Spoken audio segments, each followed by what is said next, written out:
The point spread, Seattle is 3-point favorite, so the 49ers are getting 3 points. Over, under 53. Nick, you start. Nicholas. I'm trying to do my math in my head. Oh, okay. I have the 49ers winning this game outright. I believe they're going to stick to what they've been doing despite all the injuries, control the time of possession, which really what it boils down to for me, limiting Russell Wilson's opportunities. The 49ers not only cover, they win this game 28-24, which is a total of 52, and that would be the under. So that's my prediction right there. I like the 49ers to win the game outright as well. I also like the under. Early in the year, the overs were hitting like crazy. And one of the reasons for that is refs were not calling holding penalties. I mean, I think it took the Patriots like 5 or 6 weeks to get a holding penalty. If you look closely at the stats, the penalties are starting to come up. I've got a bit of a conspiracy theory. I think maybe the NFL told the officials there was no preseason.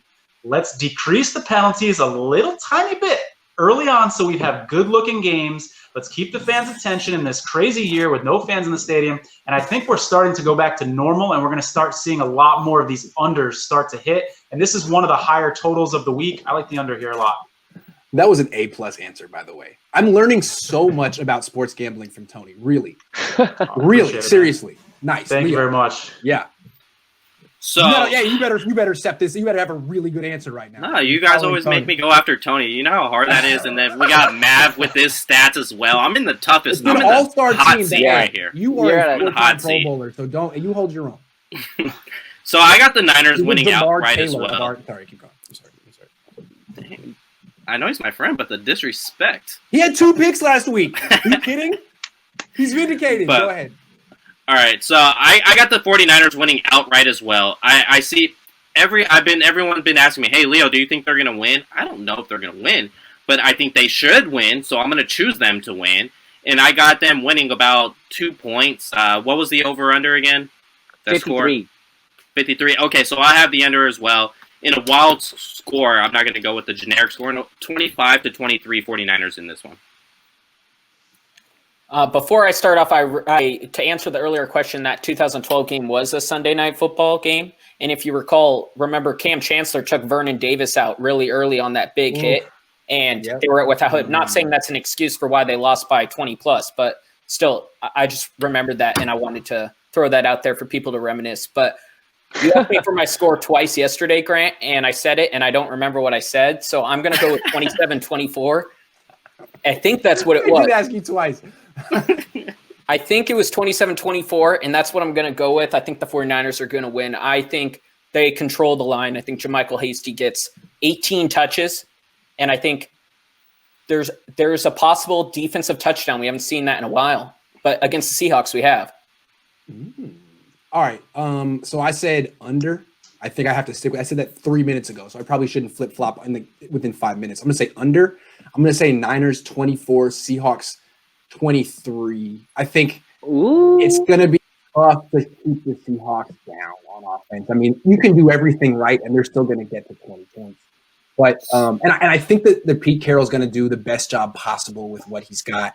But I think the Niners win this one. I think they force Russell Wilson into a few picks, and I think they sack him a few times. I think they take what Vance Joseph did in overtime and build an entire game plan around it and really harass the pass protection or lack thereof of the Seahawks. So I'm picking the Niners. One thing we didn't mention that I think we should is there's no fans in the stadium. And that's a big difference between that 2012 season. If they are tired and they're coming into that stadium with all those fans screaming, that's not going to be the case this year. And that's a huge thing in the Niners' favor.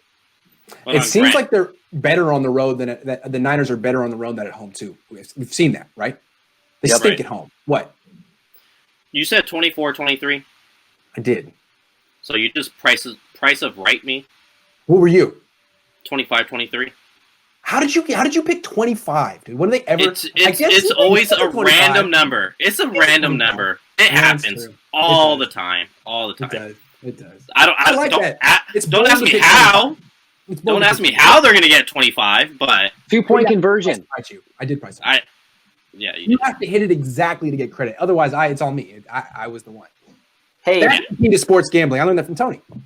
if the Rams didn't miss that extra point, I would have got that score right. You guys were making fun of me for saying 18. They would have gone for 2. And so I respect to the 25. Okay, fair enough. All right, I like that. I like that. Next week, I'm picking the Niners to score 19. No, I'm making them to score 4 points. 4 points. Get me a score, Gami. Score, Gamis. All right, guys. Thanks for doing this. Thanks for watching. I don't know what the hell's going on in the comment section. I got to pay someone to like moderate this because you guys have lost your privileges. I mean, I gave you guys a little bit of freedom and look what you did with it. Go have a wonderful weekend. What's up? Your buddy Sean did say that because he heard my comment about that I'm in the hot corner between these two. He said that I'm in the NFC West of journalism. That's right. I'll take it. That's right. But even if you're in last place, that makes you the 49ers, right? It's not bad. And I'm not saying you're in last place. We all know Mavericks in last place. Yeah. Hey, Mav, what's the score again? What's your score? 24. Okay. Maverick has really grown on this show. When he came on a few months ago, he was very serious. And now he's got this sarcasm that I freaking love. I love it. Alarms going off, everything. Very sly sarcasm. He's got a little Joe Staley humor going on. I like that. Nick Mullins a bit. Yeah. And over you got Nick Newman over here who's just fired up. He's a little Joe Shasky. I love it. I love it. And then Tony, who's like educating all of us. I feel like I should be betting sports. Well, let me tell you, if you don't mind, real quick, my favorite prop bet for next week, and see what you guys think. Let's get Will the game go to overtime? Yes or no? Yes, I found 11-1 odds. Oh! Now the game has gone to overtime 2 of the last 3 times they played, and the third time that wasn't overtime was the Greenlaw game, which was obviously really close and not in overtime. So I love those odds. Throw some pizza money on it, 11-1. I think that's a pretty sweet deal for sure. And I'll be writing more about that prop bet and other prop bets in my column that comes out tomorrow. I love the pizza bet section of your prop bet article. I love that. I love the concept of that because honestly, I'm Jewish and I try not to be stereotypical, but I freaking hate losing money. And the idea of gambling just doesn't appeal to me because I know I'm going to lose. And I know the feeling of losing the money is just going to be just heart-wrenching. So the idea of only losing a little pizza money makes me almost want to dabble, but I'm not there yet. I'm still holding on to my So there's pizza money and then there's Starbucks money. That's like even a little bit less. That's like, you might put a futures bet on a $10, $5 bet for a team to win the Super Bowl. That's Starbucks money and there's pizza money. See, to me, that sounds like a gateway drug, though. It's like, it's cool. Just have one hit. It's all good, dude. Don't worry about it. I don't know.